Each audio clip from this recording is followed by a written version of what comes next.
Hello and welcome to Peds Doc Talk TV. I am Dr. Mona, and this is a bonus episode that I had to do because I have been getting tons of DMs on my Instagram account regarding the Congressional report of toxic metals in some store-bought baby food brands.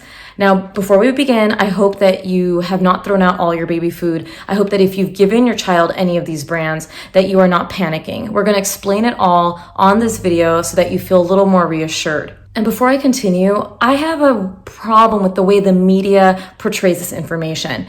The articles were very fear-mongering, and I know journalism has to do that to some degree, but my problem is they say, hey, there's heavy metals, this much times the normal amount, this and this, but they're not giving you as parents tangible information. Well, what do I do with this, right? And that's where I come in. I created Peds Doc Talk on Instagram as well as this YouTube channel so I can make sense of all of this information. Because yes, as a mother and as a pediatrician, I want to be concerned when concern is due.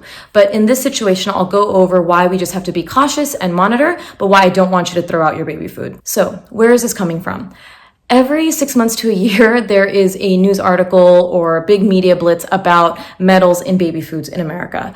Back in 2019, about 6 months ago, Healthy Babies Bright Futures was an independent organization that basically took food off the shelves and tested it and said that there was high metal counts in baby food.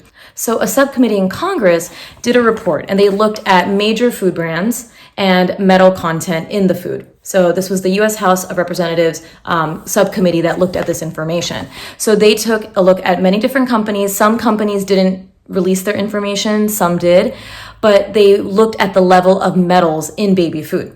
So the metals they were looking at were arsenic, lead, cadmium, and mercury. And they were looking at the levels of these metals in baby foods of various companies. So the FDA in the past has said that for infant rice cereal, there should be no more than 100 parts per billion of arsenic. So when this congressional report was done, they looked at various companies. One company had 913 parts per billion. Another company had 309 parts per billion when they tested this for arsenic. So they also compared it to water, that the FDA says that there should not be more than 10 parts per billion of inorganic arsenic in water. But the two issues I have with this information.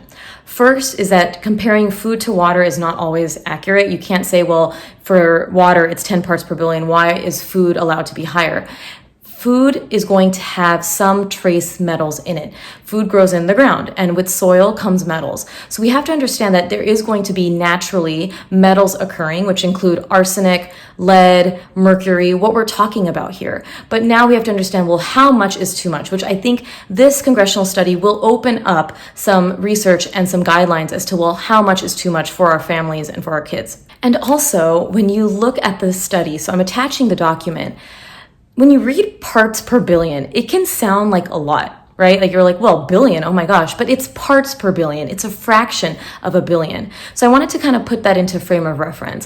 1 part per billion would be putting 1 drop of a substance into 10,000 gallons of water, so a swimming pool.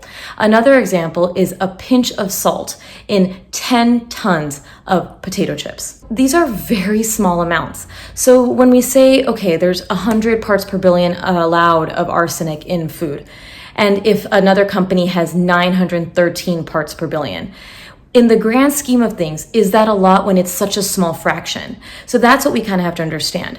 So when we look at food, especially store-bought food, any food, even if we were to make food, there is going to be some amount of metals in those foods because metals are naturally occurring in our soil and in water. So we have to understand that. So the subcommittee that released this report obviously is asking for a lot of things to be done, which I think is great. It's great that we're always looking at ways to improve. But what I did not like is just the way they portray this and how the media latched on. Like I said earlier, saying, hey, baby food is toxic. It has high levels.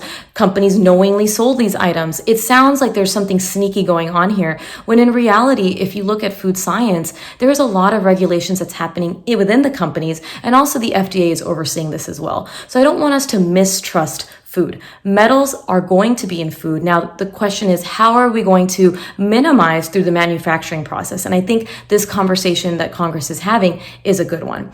I want to briefly go over what they're asking for. So they're asking for mandatory testing, which basically means that baby food manufacturers should be required by FDA to test their finished products for toxic heavy metals, not just the individual ingredients. So testing the whole item and not just individual parts. Labeling. Manufacturers should be required by the FDA to report levels of toxic heavy metals on food labels. So they're asking that on all packaging that they put, hey, this has this amount of heavy metals. The issue I have with that is that the parts per billion. How are regular parents going to interpret that, right? You're going to see, oh, well, 100 parts per billion or 800 parts per billion. Are we going to know how to explain to families, or is the family going to know how to interpret that? So that's really important to me, that they need to come up with better labeling so that they don't instill fear. Other thing is voluntary phase out of toxic ingredients, which makes sense. They want to see if they can reduce or change ingredients to better improve the foods. FDA standards, they want the FDA to set a maximum level of toxic heavy metals permitted in baby food. One level for each metal should apply across all baby foods, and the level should be set to protect babies against any effects these metals can have. And again, we do not have data that says, well, 900 parts per billion is going to cause this problem. Because remember, a lot of heavy metal exposure has to do with environment too, not just food, but what environment is that child living in? Do they have lead exposure? So to put it just on the food, I don't think is fair, but we have to kind of see, well, what are we going to do with how much is okay? And do we have actual studies that show, hey, this amount is dangerous? We may not. They're also asking for parental vigilance so that parents know what to avoid, how to approach this, which is what I'm going to go over with the information we have right now. So like I said, I think the legislation means well. It wants things to improve. I think every one of us, including food scientists, want this to be better, right? We want better regulations. We want things to be more transparent. This is important for everyone. But the fear that was surrounding this, right? Parts per billion, 9 times the amount. When we look at that number, well, how much is too much? And it's a small fraction. Is it a lot? How much is detrimental to a developing brain? How do we minimize this but still allow the person to eat a food, right? Metals are naturally occurring in water and soil, and plants and food grow in the soil. So how much can we eliminate through the manufacturing process so it's still shelf stable, whatever needs to happen to have these foods on the market? So now I want to go over what we do with all of this information as parents. The hardest thing for me as a pediatrician and mom now is understanding that things are always changing, right? Especially in science. Science is really, really advanced, but of course we only know what we know now. So parents need to decide for themselves, well, what do I feel about this information and where do I want to go with this, right? As a pediatrician and mom, someone who also talks to many people, including food scientists, other scientists, I am not concerned about this when we are using baby food, including store-bought baby food, in a variety. And I'm going to go over that. That is the key here. If you were eating the same rice cereal baby food for every meal as a baby, that is concerning. Same thing as if you ate spinach every meal. That's too much iron, right? We want to vary our diet. And that is one of the biggest things I'll go over when I go over the tips for you all as parents. So first of all, I'm going to be talking about rice cereal because yes, rice is known to have higher levels of arsenic than other foods. Is it a lot that's detrimental? Yes, if you eat it every day, but I'm going to go over ways that you can approach the rice cereal. First of all, you do not need to give your child rice cereal as a first food. Your child can have vegetables, your child can have fruits, your child can have other grains such as oatmeal, barley, different things. So you don't have to introduce rice cereal. It's a common outdated advice from pediatricians that you have to start with that, but you do not need to. Now, if you did use rice cereal, that's okay, but you're not giving it to your child every single day. You're incorporating it with other fruits and vegetables. You're incorporating with other foods that you eat. So also watch out for other foods that can have rice in it. So rice puffs, rice teething biscuits. Obviously, you want to incorporate this in a blend with other foods.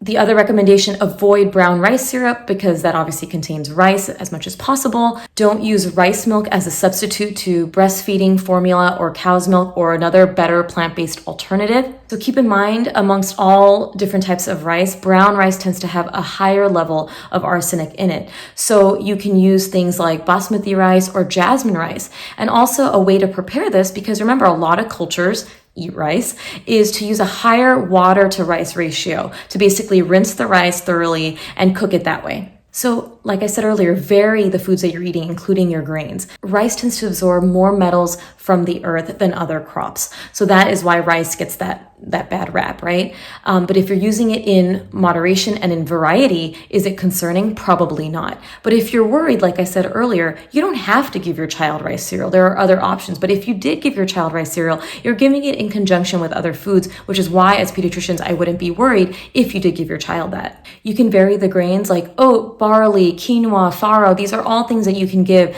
besides rice. So you don't have to go straight to the rice to give a grain. Also, in 2012, there was a report saying that fruit juices, can carry arsenic and lead in it as well. Now, is the level concerning that they have to be pulled off the market? No, but just as a conscious parent, what you can do is obviously limit the amount of fruit juices your child is drinking. As a pediatrician and mom, I actually don't see the need for fruit juices. I think it's also outdated advice similar to the rice cereal.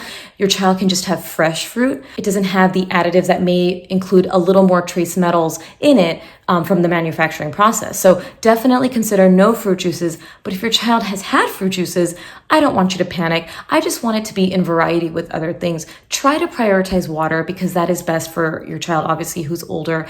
Breast milk and formula if your child is younger, cow's milk or a plant-based alternative. But your child does not need juice for any nutritional value. In regards to other foods like carrots and sweet potatoes, which are also known to be higher in metals than other foods, I'm not worried. I feed my son carrots and sweet potatoes, but I'm not feeding it every single day. It's on rotation, right? So we're doing different vegetables, we're doing different fruits. So that is the key here with those vegetables. I'm not worried about these items as long as you're putting it in rotation with other foods as well. The big one for me is make food at home if possible. It's what we did for our son. I know it's not always feasible. So I want to explain that if you are not able to make food at home, I don't want you to panic. You are able to give your baby food, right? We have to eat. You can incorporate maybe half the meals are going to be at home, something you eat, half the meals are going to be something that you store by, right?